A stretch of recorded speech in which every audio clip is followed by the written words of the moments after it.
Bueno, vamos al capítulo 14, Génesis capítulo 14. Recordemos que se había separado Lot de Abraham, y había escogido pues la tierra que le parecía más fecunda y en mejores condiciones para que todo le fuese mejor, ¿no? Y ya había dicho que el texto, ya hemos visto que la tierra aquella, sus pobladores estaban muy corrompidos. Pues leamos los versículos del capítulo 14, los versículos 1 al 12. Aconteció en los días de Amrafel, rey de Senaar, de Arioc, rey de Yasar, de Kedorlaomer, rey de Elam, y de Tidal, rey de Goyim, que éstos hicieron la guerra a Berá, rey de Sodoma, a Birsá, rey de Gomorra, a Sinab, rey de Atma, a Semeber, rey de Semboyín, al rey de Belá, o sea, Soar. Estos últimos se coligaron en el valle de Sidim, esto es, el mar de la sal.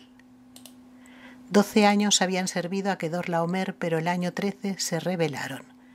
Vinieron pues en el año 14 Kedorlaomer y los reyes que estaban por él, y derrotaron a los refaitas en Asterot, Cranayim, a los zucíes en Ham, a los semíes en la llanura de Kiriyatayim, a los joritas en las montañas de Seir hasta el Parán, que está frente al desierto. De vuelta llegaron en Mispat, o sea Cadés, y batieron todo el territorio de los amalecitas y también a los amorreos que habitaban en Hasesón Tamar. Salieron entonces el rey de Sodoma, el rey de Gomorra, el rey de Atma, el rey de Seboyim y el rey de Belá, esto es, de Soar. Y en el valle de Sidim les presentaron batalla. A Kedorlaomer, rey de Elam, a Tidal, rey de Goyim, a Amrafel, rey de Senaar, y a Arioc, rey de Yasar, 4 reyes contra 5. El valle de Sidim estaba lleno de pozos de betún, y como huyesen los reyes de Sodoma y Gomorra, cayeron allí. Los demás huyeron a la montaña. Los vencedores tomaron toda la hacienda de Sodoma y Gomorra con todos sus víveres y se fueron. Apresaron también a Lot, el sobrino de Abraham, y su hacienda, pues él habitaba en Sodoma, y se fueron. Bueno, pues aquí tenemos a todo un grupo de reyes que se coaligan para ir contra otro grupo de reyes, ¿no? Entre ellos están el rey de Sodoma y de Gomorra. Se piensa que seguramente esto lo que hicieron fue llegan hasta el Mar Muertos, que decía entonces no estaba todavía, es entonces eso que se llama de la selva, y seguramente para facilitarse el comercio, para liberar el camino, para facilitar el comercio. Pero cuando vuelven, se les oponen los reyes de Sodoma y de Gomorra con los otros que se les habían coaligado, pero son derrotados. Entonces tienen que huir. Y aquí tenemos que Lot, que no tiene nada que ver con toda esta serie de batallas, pues sufre las consecuencias. Y tenemos que cuando estos reyes han derrotado a Sodoma y a los reyes de Sodoma y Gomorra, pues hacen lo que era normal entonces, destruir todo lo que, digámoslo así, no les servía o para impedir que el otro luego volvieran a surgir, y llevarse cautivo pues todos los bienes que hubiera, entre ellas las personas que serían esclavos. Por lo tanto, aquí tenemos que Lot, con toda su hacienda y con todas sus familias y criados, etcétera, pues también son llevados en este cautiverio. Fijémonos que con datos extrabíblicos, porque recuerden que ya estamos en historia, hay escritos que no están en la Biblia, que son extrabíblicos, y teniendo en cuenta estos escritos nos puede ayudar a situar en qué momento tuvo lugar esto, aproximadamente. Entonces la distancia puede ser de unos cuantos siglos. Se supone que sería entre el siglo XIX y el siglo XVII antes de Cristo. Y entonces fijémonos que, de hecho, Dios muchas veces nos habla a través de los acontecimientos. Podríamos decir que esto era un aviso también para Lot. Él ha buscado egoístamente lo mejor y se ve aquí pues arrastrado y llevado cautivo y podía pensar que su futuro ya no era muy halagüeño, que digamos, porque iba como esclavo, como es lógico. Pero interviene la providencia. Fijemos que en la Biblia nos encontramos una y otra vez cómo influimos unos en otros y que un santo beneficia también a la familia. Es decir, dentro del cuerpo místico, ante Dios, digamos, cuando una persona, en el caso de este es Abraham, esto lo vamos a ver más adelante, el hecho de que Abraham sea un amigo de Dios, un amigo íntimo de Dios, sirve para beneficiar a Lot, que es su sobrino. Y en este caso lo comenzamos a ver. Podemos seguir leyendo desde los versículos, hoy hemos leído hasta el 12, pues del 13 al 17. Un evadido vino a avisar a Abraham, el hebreo, que habita junto a la encina de Mambré, el amorreo, el hermano de Escol y de Aner, aliados a su vez de Abraham. Al oír Abraham que su hermano había sido hecho cautivo, movilizó la tropa de gente nacida en su casa, en número de 318, y persiguió a ellos hasta Dan. Y cayendo él y sus siervos sobre ellos por la noche, los derrotó, y los persiguió hasta Jobá, que está al norte de Damasco. Recuperó toda la hacienda y también a su hermano Lot con su hacienda, así como a las mujeres y a la gente. A su regreso, después de batir a Kedorlaomer y a los reyes que con él estaban, le salió al encuentro el rey de Sodoma en el valle de Sabá, o sea, el valle del rey. O sea, aquí nos damos cuenta que entre los que consiguen huir en esta derrota que ha habido, pues hay uno que llega hasta Abraham y le informa de lo que ha pasado. Y entonces nos fijamos que Abraham de alguna manera se siente responsable de rescatar, de ir en ayuda de su sobrino. Y nos encontramos con que él, aliado con otros reyes y con toda su gente, pues van al encuentro de estos reyes que podemos imaginarnos, los que han salido victoriosos, pues ya no piensan en que tengan más enemigos y podríamos decir que seguramente lo estarían celebrando. Y no esperaban ser atacados, evidentemente. Entonces, Abraham, con los que se le han unido, van al encuentro, los encuentran, por lo tanto, distraídos, caen sobre ellos y los derrotan. Con lo cual, recobra todo el botín que estos reyes llevaban. En aquel tiempo sabíamos que había quienes vivían precisamente del botín que sacaban cuando hacían aquellas batallas, ¿no? Pues aquel gran botín que aquellos reyes se habían conseguido después de sus victorias, Abraham la recobra y por consiguiente vuelve con todo aquel botín y por supuesto con Lot, su mujer y su hacienda, o sea, todos los animales, todo el ganado que Lot tenía.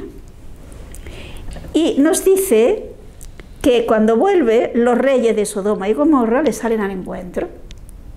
Fijemos que en teoría, de hecho, según la norma de entonces, todo ese botín era de Abraham y de los reyes que con él habían ido.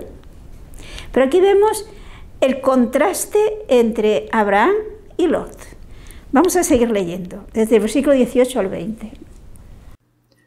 Entonces Melquisedec, rey de Salem, presentó pan y vino, pues era sacerdote del Dios Altísimo, y le bendijo diciendo: Bendito sea Abraham del Dios Altísimo, creador de cielos y tierra, y bendito sea Dios Altísimo, que entregó a tus enemigos en tus manos, y dióle a Abraham el diezmo de todo. O sea, nos encontramos este episodio que es la única vez que en la Biblia, en el Antiguo Testamento, se habla de Melquisedec. Recordarán que luego en la carta a los Hebreos, el autor de la carta a los Hebreos nos habla de que este Melquisedec es tipo y figura de Cristo. Y aquí se nos dice de este Melquisedec que sale al encuentro de Abraham cuando éste vuelve victorioso, que era rey y sacerdote de Salem, es decir, de Jerusalén. es rey, Salem significa paz, y el Melquisedec significa justicia. Entonces aparece como tipo y figura de Jesucristo, rey de justicia y rey de paz. Y nos encontramos con que Abraham da a Melquisedec el 10% de todo este botín que trae. Y en la carta de los Hebreos hace ver cómo que de esta manera Melquisedec aparece como un sacerdocio superior al de los levitas. ¿Por qué? Pues porque el sacerdocio levítico es un sacerdocio que surge en la descendencia de Abraham, ¿no? O sea, Abraham será padre de Isaac, Isaac será padre de Esaú y Jacob, y de Jacob salen las 12 tribus, una de ellas Leví, y los levitas, los sacerdotes, son descendientes de esa tribu. Por lo tanto, de alguna manera, el sacerdocio levítico estaba contenido en Abraham. Por lo tanto, desde el momento que Abraham da el diezmo a Melquisedec, es de alguna manera el sacerdocio levítico el que da el diezmo a Melquisedec. O sea, teniendo en cuenta esa mentalidad propia de este ambiente en el cual se escribe, ¿no? Y igualmente, como que aquí de Melquisedec, si nos fijamos en contra de lo que ocurre cuando se nos nombra cualquier otro personaje, en la Biblia cuando se habla de un personaje enseguida se nos dice que era hijo de fulanito, hijo de menganito, etc. Es decir, se nos habla de la genealogía. De Melquisedec no se dice nada, ni de sus antepasados, ni de sus descendientes. Entonces, en la carta de los Hebreos, esto hace que le presenten también como tipo y figura de Jesús, que es rey, sacerdote eterno. Es decir, es un sacerdocio que perdura por una eternidad. ¿Por qué? Pues porque ha resucitado. Y sigue siendo nuestro gran sacerdote, nuestro sumo y eterno sacerdote. En donde entonces los sacerdotes, los ministros de Cristo, los sacerdotes que nosotros conocemos, no son en sentido absoluto sacerdotes, sino ministros del sacerdote con mayúscula, que es Jesús, y sigue siendo Jesús. Fijémonos que cuando el sacerdote celebra la Eucaristía, actúa en nombre de Jesús. Las palabras de la consagración, y el sacerdote dice, esto es mi cuerpo, no dice, Jesús dijo que este era su cuerpo. Entonces estaría hablando él, sino que dice, esto es mi cuerpo. Luego, ¿quién está hablando por boca de este sacerdote? Jesús. Entonces, Jesús, sacerdote eterno según el orden de Melquisedec, en este sentido. En la carta de los Hebreos yo les invito a que lo lean porque desarrolla muy ampliamente este concepto de Jesús sumo y eterno sacerdote según el rito de Melquisedec. Continuemos, los versículos 21 al 24. Dijo luego el rey de Sodoma a Abraham, dame las personas y quédate con la hacienda. Pero Abraham dijo al rey de Sodoma, alzo mi mano ante Dios Altísimo, creador de cielos y tierra. Ni un hilo, ni la correa de un zapato, ni nada de lo tuyo tomaré, y así no dirás, yo he enriquecido a Abraham. Nada en absoluto, salvo lo que han comido los mozos y la parte de los hombres que fueron conmigo, Aner, Escol y Mambré, ellos que tomen su parte. O sea, nos encontramos con que, digamos, los reyes de Sodoma y Gomorra le piden que, bueno, que le devuelva las personas, pero los bienes que se los quede. En teoría, él podía quedarse con todo, también con las personas. Pero los reyes le piden que, bueno, que le dé los habitantes del pueblo, que estos quedan libres igualmente una vez más, pero que se quede con todos los bienes.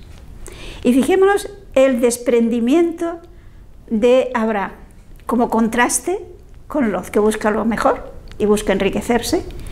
Aquí se ve cómo para Abraham había algo que para él valía mucho más que las riquezas humanas.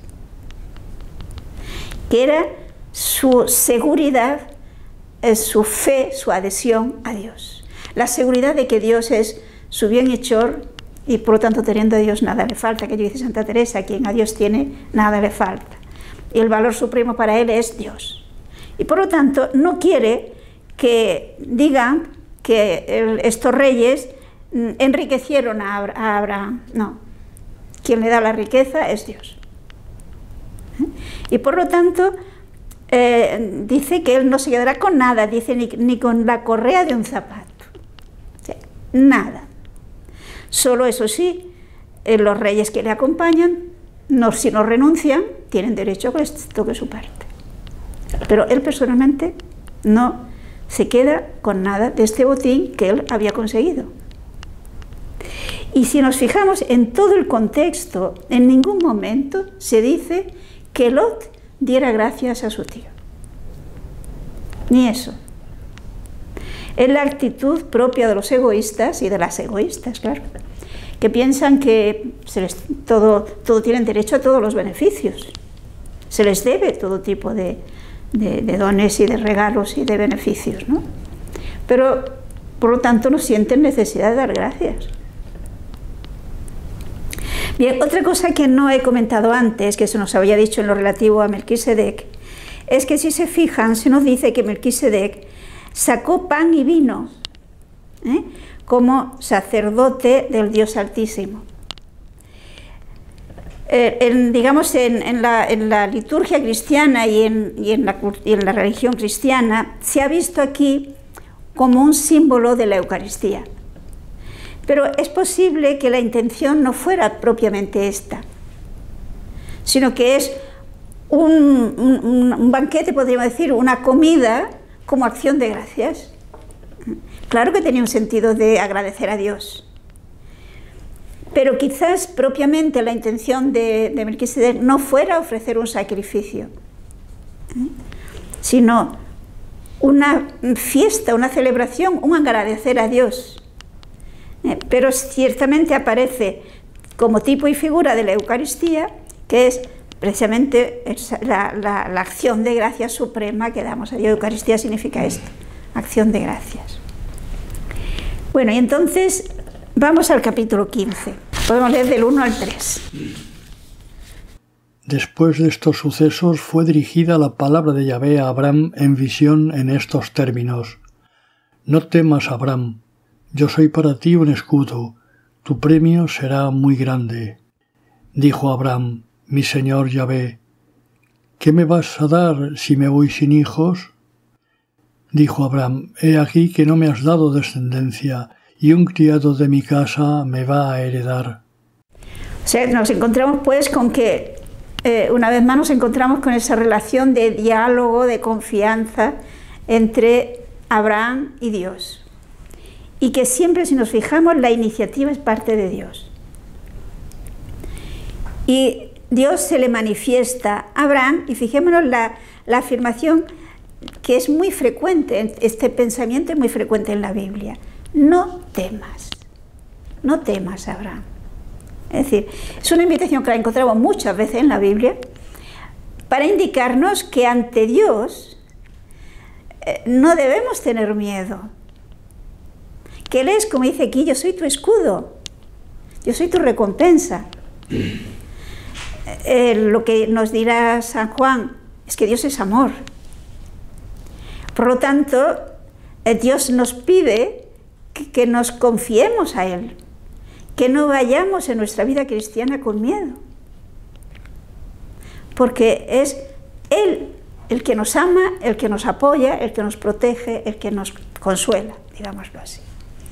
Y entonces, después de presentarse Dios como su escudo, como alguien que quiere que Abraham viva confiado en las manos de Dios, le promete una vez más hacerle padre de un pueblo. Yahvé le dijo, Abraham le dice: pero Señor, ¿qué me vas a dar? En este caso, si Dios se le presenta como tu escudo, el que te da todas tus riquezas, por decirlo de alguna manera, en un sentido amplio, la idea de riqueza, y le dice: ¿pero qué me vas a dar? Si no me has dado un hijo. Recordemos que ya le había prometido que le haría padre de un gran pueblo. Entonces aquí como que de alguna manera Abraham, que ya se va haciendo muy mayor, fijemos que en la historia de Abraham, como en la mayoría de los textos de la Biblia, aparece la imagen de Dios como quien no tiene prisa. Yo recuerdo que María Benedicta hablaba de las lentitudes de Dios. Y eso a veces tiende a nosotros a impacientarnos, porque parece que Dios tendría que intervenir ya y solucionar tal problema o realizar tal cosa que ha prometido. Y por lo tanto, esto lo vemos igualmente en Abraham. ¿Pero qué me vas a dar si no tengo hijos? Y que se ve que ya lo había solucionado, ese no tener hijos, y había declarado como heredero a un esclavo nacido en su casa, a Eliezer. Por supuesto que según las leyes, en este caso, si nace un hijo natural, entonces ya pasa por ser heredero el hijo natural. Y por eso le dice, pero ¿qué le promete entonces Dios? En esta circunstancia, no será ese tu heredero, sino uno salido de tus entrañas, es decir, un hijo tuyo. Ese será tu heredero. Y sacándole fuera, nos dice, como veremos ahora, una gran promesa. Vamos a continuar, del versículos 4 al 6. Mas he aquí que la palabra de Yahvé le dijo: no te heredará ese, sino que te dará uno que saldrá de tus entrañas. Y sacándole afuera le dijo: mira al cielo y cuenta las estrellas si puedes contarlas. Y le dijo: así será tu descendencia. Y creyó él en Yahvé, el cual se lo reputó por justicia. La afirmación de Dios, repito, no será ese Eliezer tu heredero, sino un hijo tuyo, uno salido de tus entrañas. Y entonces le hace salir fuera y le hace ver el cielo. Podemos imaginar que no había contaminación, ¿verdad? Entonces un cielo estrellado, pues si puedes contar las estrellas, así de numerosa será tu descendencia. Y fijémonos que nos dice que Abraham creyó. Fijémonos que esta fe de Abraham realmente es una fe contra toda evidencia, contra toda esperanza, porque ya se va haciendo mayor, es muy mayor, su esposa también es mayor y es estéril. Y ahora nosotros podríamos pensar, bueno, ¿y por qué Dios no le ha dado el hijo ya? Dios podía habérselo dado. Pero aquí vemos algo que, no olvidemos que dice San Pablo, que todo lo que se ha escrito para nuestra enseñanza. Aquí vemos algo que nos invita a que aprendamos que con Dios podemos fiarnos, aunque nos parezca que está dormido. Podemos fiarnos que lo que Él ha dicho se hará, aun cuando no veamos ninguna probabilidad, sino quizás todo lo contrario. Por eso se valora tanto esta fe de Abraham. Dice que Abraham creyó y se le computó como justicia. Es decir, fue un acto de fe que supone una confianza absoluta en Dios, y esto le sirvió para crecer en gracia, para crecer en santidad. San Pablo en la carta a los Romanos coge este hecho para hacer ver que lo que nos salva es precisamente esa fe de Abraham, porque Abraham no había hecho nada. Es decir, lo único que hace que es creer lo que Dios le dice, que humanamente hablando no tiene esperanza de recibirlo desde el punto de vista humano, pero se fía de la palabra de Dios y cree. Todavía no había hecho, diríamoslo así, no había tenido lugar la circuncisión, no había tenido lugar el sacrificio de su hijo Isaac. ¿Por qué? Pues porque si esta promesa, si este acto que dice que le sirve de justificación, o sea, de crecimiento en santidad, lo hubiera hecho Abraham después de la circuncisión y después del sacrificio de su hijo, pues se podría pensar que, claro, dadas sus buenas obras, creció. Pero San Pablo en la carta a los Romanos hace ver que no, que todavía no había habido ninguna de esas obras, sino que fue ese acto de fe, de confianza absoluta en Dios. Lo que pasa es que después lo desarrollará más ampliamente, y sobre todo Santiago. La fe es lo que nos salva, ciertamente, pero esa fe lleva como consecuencia que hacemos actos de coherencia con esa fe, que es lo que luego hará Abraham. Y esos actos de coherencia con esa fe son la prueba de que efectivamente hizo un acto de fe. No sé, ustedes saben que había aquella discusión de que si lo que nos salva es la fe o lo que nos salva son las obras. Entonces San Pablo nos hace ver que lo que nos salva es la fe, es la confianza absoluta y la adhesión plena a Dios fiándonos de Él, nuestra confianza a Cristo. Pero que si hay ese acto de fe, en nuestra vida se tiene que notar con obras. Entonces esas obras son la prueba de que efectivamente tengo fe. Porque si yo digo que tengo fe, pero no tengo obras, dirá Santiago, esa fe es muerta, no sirve, no es auténtica. Las obras son la prueba de que tengo fe. Pero lo que me salva es la fe, que es lo que me capacita para hacer las obras. No sé si lo vemos claro. O sea, es una cosa que va unida, no se pueden separar. Obras sin fe son obras muertas. Son obras de poca calidad. Son obras movidas por razones sentimentales o egoístas o lo que sea. Mientras que las obras que son fruto de la fe son las auténticas obras que son prueba de que yo tengo fe. Bueno, pues Abraham cree a Dios en estas circunstancias que no hay, repito, ninguna prueba mínima de que se pueda realizar. Y por lo consiguiente es un acto heroico de fe. Sigamos, versículos 7 al 11. Y le dijo: Yo soy Yahvé, que te saqué de Ur de los caldeos, para darte esta tierra en propiedad. Él dijo: Mi señor Yahvé, ¿en qué conoceré que ha de ser mía? Díjole: Tráeme una novilla de 3 años, un carnero de 3 años, una tórtola y un pichón. Tomó él todas estas cosas y partiéndolas por medio puso cada mitad frente a la otra. Los pájaros no los partió. Las aves rapaces bajaron sobre los cadáveres, pero Abraham las espantó. Aquí tenemos un episodio que a nosotros nos resulta extraño, pero que entra dentro de lo que era normal en aquel momento, en aquella cultura y en aquel ambiente. Y es que cuando 2 personas hacían alianza, hoy se firman, ¿no?, unos documentos y firman los 2 o los 2 grupos y ahí consta que se ha hecho alianza. Pero en aquel momento esta ceremonia era una ceremonia de hacer alianza. Es decir, ¿qué se hacía? Pues se cogían animales, se partían por la mitad, se ponía una frente a la otra, una mitad frente a la otra. Por esto aquí se le dice Dios: elígeme una vaca de 3 años, un cordero igualmente de 3 años y una cabra también de 3 años. Y luego además una tórtola y una paloma, ¿no? Entonces los animales grandes los partirá por la mitad y pondrá cada parte, cada mitad en un lado. Y los más pequeños pondrá uno a un lado y el otro al otro lado.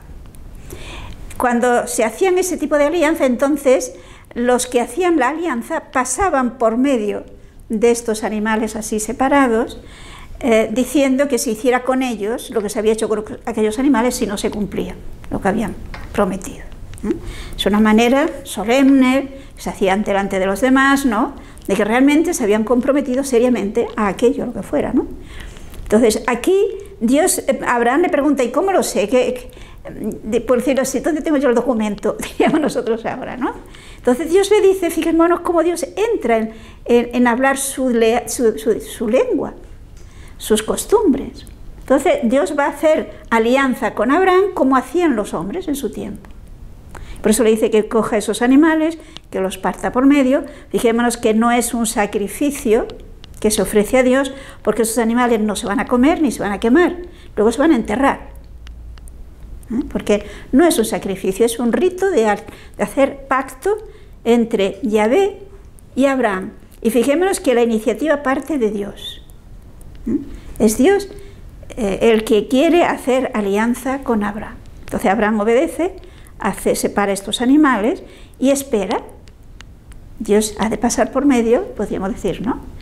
Y por lo tanto ahuyenta a los animales para que no se coman a los pájaros, ¿no? Que vienen, a las aves que vienen a comer de aquella carroña, podríamos decir, ¿no? Sigamos desde el versículo 12 hasta el 21.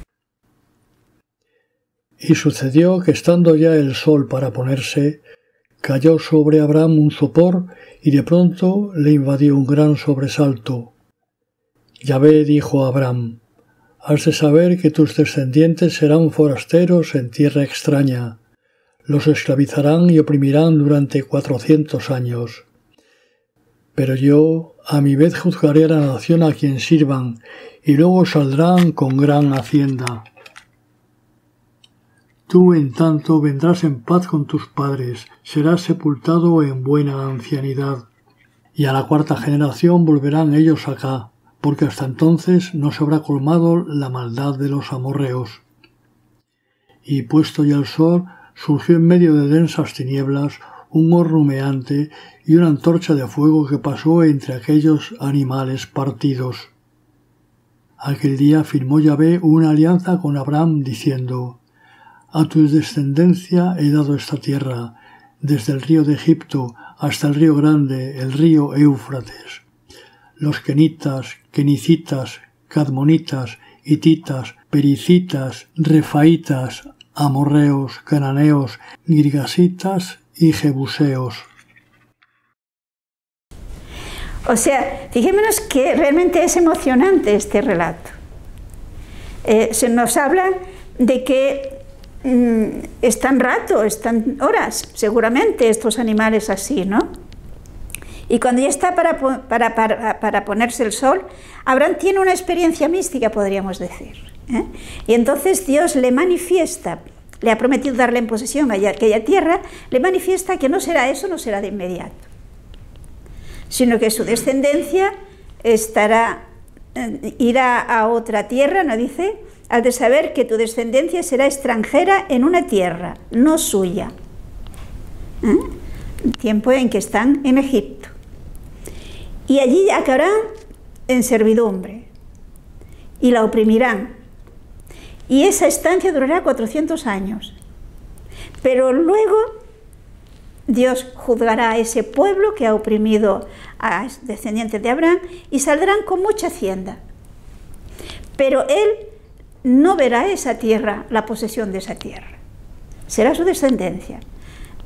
O sea, fijémonos cómo Dios nos habla con perspectiva. A veces nosotros solamente vemos, podríamos decir, lo que vemos delante de nuestra nariz. Y Dios ve mucho más allá. Fijémonos que aquí Él hace una promesa que van a pasar siglos antes que se realice. Pero se va a realizar. Y no sé si han fijado por qué no le da en ese momento aquella tierra. Porque dice que la corrupción, la iniquidad de toda esta serie de pueblos, que ciertamente ya no son lo que tendrían que ser, pero todavía Dios tiene paciencia. Le da tiempo para que se arrepientan, pero ellos se van a corromper cada vez más. Y por lo tanto, Dios se va a valer de la llegada de los descendientes de Abraham para, digámoslo así, limpiar aquella tierra. Y que se establezca en los descendientes de Abraham y se forme el pueblo de Dios. Pero entre la elección de Abraham y la formación del pueblo de Dios van a pasar siglos. Y Dios se lo revela a Abraham. Y aquí nos habla de cuáles eran los pueblos que habitaban entonces la tierra de Canaán. Aquí se nos habla del quineo, del quineceo, del cadmoneo, etcétera, etcétera. Y todos estos, Dios les da tiempo para que se arrepientan. Pero si se han fijado, cuando ya se pone el sol, Abraham experimenta que efectivamente Dios se compromete, acomodándose a sus maneras de comprometerse, y ve como un fuego que pasa por en medio de estos animales que ha separado. Es decir, es Dios que pasa simbolizado en aquel fuego, y por lo tanto Abraham puede tener la seguridad de que Dios ha hecho ese pacto con él. Que efectivamente Dios se ha comprometido, diríamoslo así, seriamente, a darle en posesión aquella tierra y a darle un descendiente, del cual saldrá ese pueblo. Es importante tener en cuenta este pacto que Dios ha hecho con Abraham para que entendamos también lo que sigue. Podríamos decir, quizás pensar, que después de una experiencia como esta de Abraham, parece que ya todo tenía que haberle serle fácil, y todo tendría que serle más claro. Pero tengamos en cuenta que nosotros somos frágiles. ¿Se acuerdan de la parábola de las 10 vírgenes? Llega un momento en que se duermen. Unas están preparadas y las otras no. Pues esto es normal en la vida, viene la rutina y entonces, digamos, no está siempre a flor de piel esa experiencia y esa alegría y esa conciencia de ese compromiso de Dios con él y de él con Dios. Y por esto se explica, por ejemplo, lo que ahora nos viene a decir en este capítulo, en el capítulo 16. Leamos los versículos del 1 al 3. Sarai, mujer de Abraham, no le daba hijos, pero tenía una esclava egipcia que se llamaba Agar. Y dijo Sarai a Abraham: Mira, Yahvé me ha hecho estéril. Llégate, pues, te ruego, a mi esclava. Quizá podré tener hijos de ella. Y escuchó Abraham la voz de Sarai. Así, al cabo de 10 años de habitar Abraham en Canaán, tomó Sarai, la mujer de Abraham, a su esclava Agar, la egipcia, y diósela por mujer a su marido Abraham. Fijémonos aquí la reacción de Sara. Intentemos situarnos en aquel momento histórico, porque si no, este hecho nos desconcierta.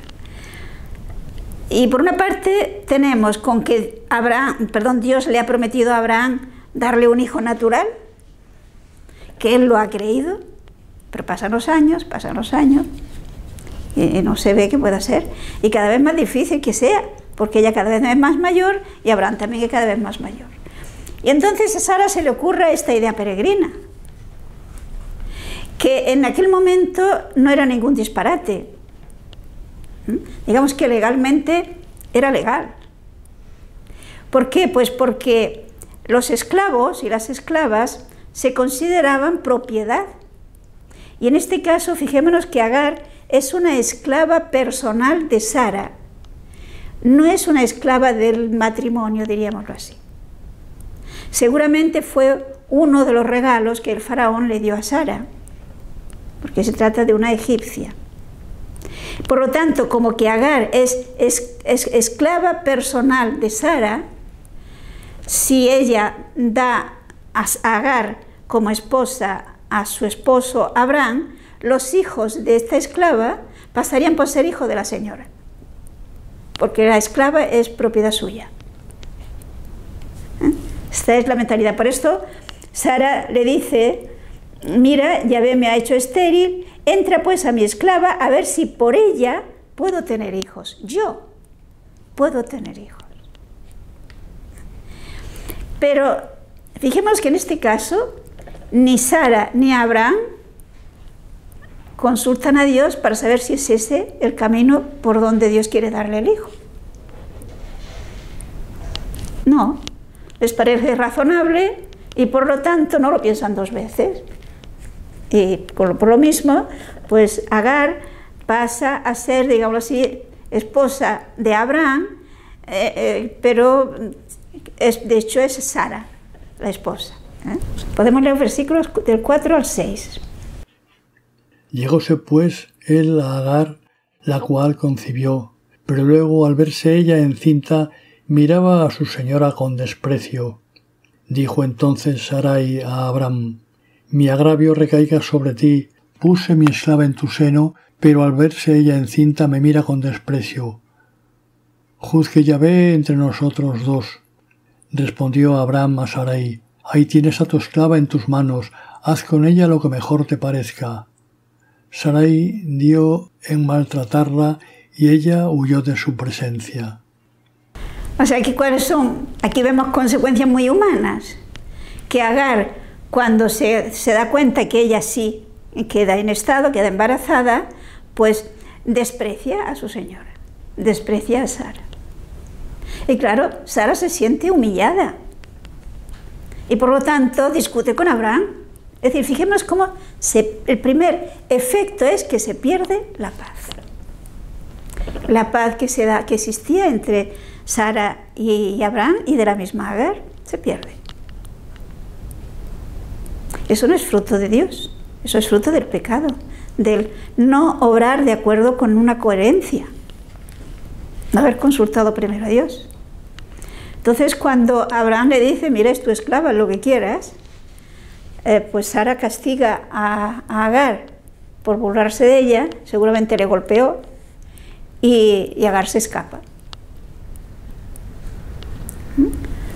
Todo este sufrimiento se lo podía haber evitado si hubieran consultado a Dios antes de tomar esa decisión. Es aquello que ya vimos cuando se trataba de la elección de Lot. La Biblia nos aconseja que consultemos, que reflexionemos antes de dar un paso importante en nuestra vida, que pidamos consejo. Sigamos, versículos 7 al 12. La encontró el ángel de Yahvé junto a una fuente de agua en el desierto, la fuente que hay en el camino de Sur. Y dijo: Agar, esclava de Sarai, ¿de dónde vienes y a dónde vas? Contestó ella: voy huyendo de la presencia de mi señora Sarai. Vuelve a tu señora, le dijo el ángel de Yahvé, y sométete a ella. Y dijo el ángel de Yahvé: multiplicaré de tal modo tu descendencia que por su gran multitud no podrá contarse. Y díjole el ángel de Yahvé: mira, has concebido y darás a luz un hijo, al que llamarás Ismael, porque Yahvé ha oído tu aflicción. Será un onagro humano, su mano contra todos y la mano de todos contra él, y enfrente de todos sus hermanos plantará su tienda. O sea, observemos que algo que a nosotros quizás no nos suena muy bien o no nos parece muy bien, que Dios no actúa violentando las normas de cada época. Dios sale al encuentro de Agar, que podemos imaginarnos iba pues perdida.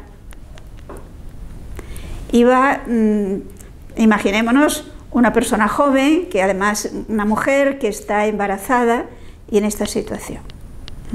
Y Dios le sale al paso. Fijémonos cómo le hace reflexionar y que se dé cuenta por qué está en esa situación. Esto es algo que lo vamos a encontrar siempre. Es decir, Dios no es aquel que da normas y tú las tienes que hacer porque lo digo yo. No. Nos trata como personas libres. Y como personas que tenemos una inteligencia que nos ha dado Él. Y por consiguiente, le hace que piense, ¿por qué? ¿Por qué estás así? ¿Qué te pasa? Entonces ella puede reflexionar. ¿Por qué ha estado así? ¿Qué ha hecho para que esta sea la situación? Y entonces Dios a través de este ángel le dice que vuelva a su señora, que se humilla ante ella, digamos que le pida disculpas y que siga siendo la que lo tiene que ser. Pero Dios estará con ella, porque estará también con el hijo. ¿Por qué? Porque es hijo de Abraham. Y por lo tanto le nacerá un niño, que le pondrá el nombre de Ismael, y que además será, digámoslo así, un hombre fuerte, un hombre que habitará frente a sus hermanos, o sea, que podrá hacer frente a los que se le opongan. Es decir, le promete, por lo tanto, que tendrá un hijo que será una persona importante.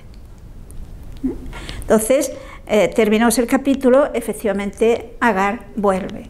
versículos 13 al 16. Dio Agar a Yahvé, que le había hablado, el nombre de Tú eres el Roy, pues dijo, ¿si será que he llegado a ver aquí las espaldas de aquel que me ve? Por eso se llamó aquel pozo, Pozo de la Jai Roy. Está entre Cades y Bered. Agar dio a luz un hijo a Abraham, y Abraham llamó al hijo que Agar le había dado Ismael. Tenía Abraham 86 años cuando Agar le dio su hijo Ismael. Fijémonos aquí cómo Agar tiene experiencia de Dios. Y es importante esto, porque cuando hay, es decir, Dios no abandona. Y de un modo especial, si nos fijamos en la Biblia, aparece Dios protegiendo al débil, protegiendo al que sufre. Y en este caso, Agar está sufriendo. Por lo tanto, le aparece, la anima, le da esperanza de futuro, a la vez que le pide que se humille. Pero esa experiencia de Agar le lleva, es decir, le ha impactado de tal manera que incluso da nombre especial a aquel lugar. Dice que allí ella ha visto a Dios. Lógicamente no ha visto a Dios, la divinidad no la ha podido ver, pero sí ha tenido una experiencia de Dios a través de este mensajero que Dios le había enviado. Y por esto le da ese nombre a este pozo donde ella tuvo esa experiencia de Dios. Es muy importante este detalle, porque fijémonos que cuando Dios quiere que se tenga una experiencia de Él, es precisamente para afianzar la fidelidad.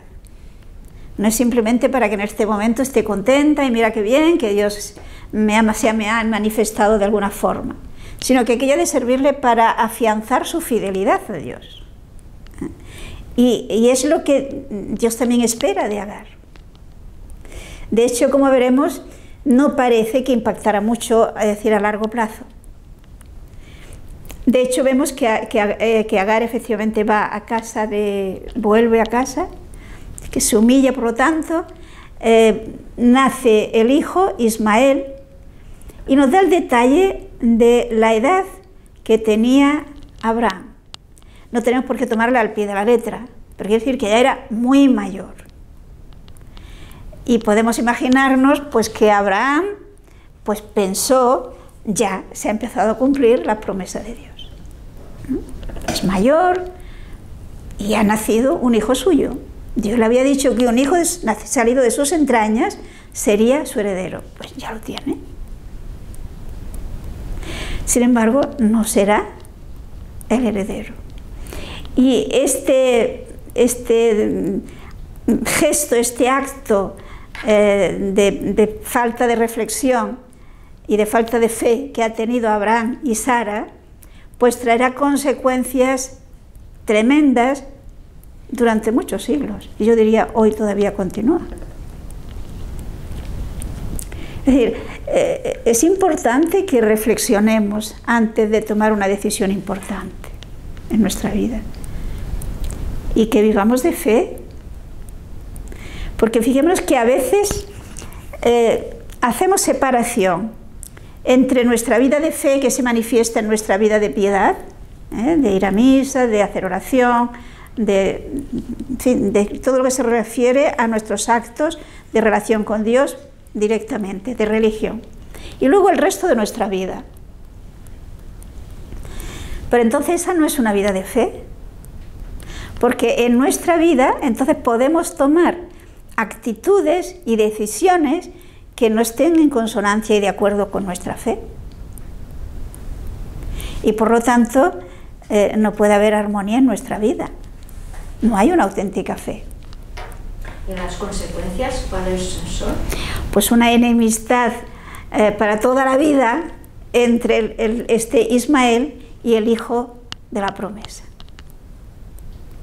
Y las consecuencias que ha dicho que llegan hasta más... Claro, porque los descendientes de Ismael son los árabes.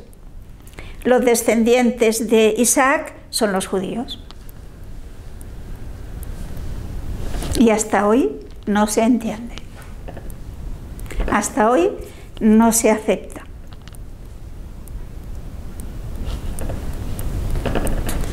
O sea, es unas consecuencias, en este caso, tremendas. No sé si lo vemos claro.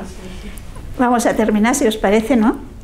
Y continuamos entonces ya en el capítulo siguiente, que ya tendremos cuando Dios promete el Hijo de la promesa.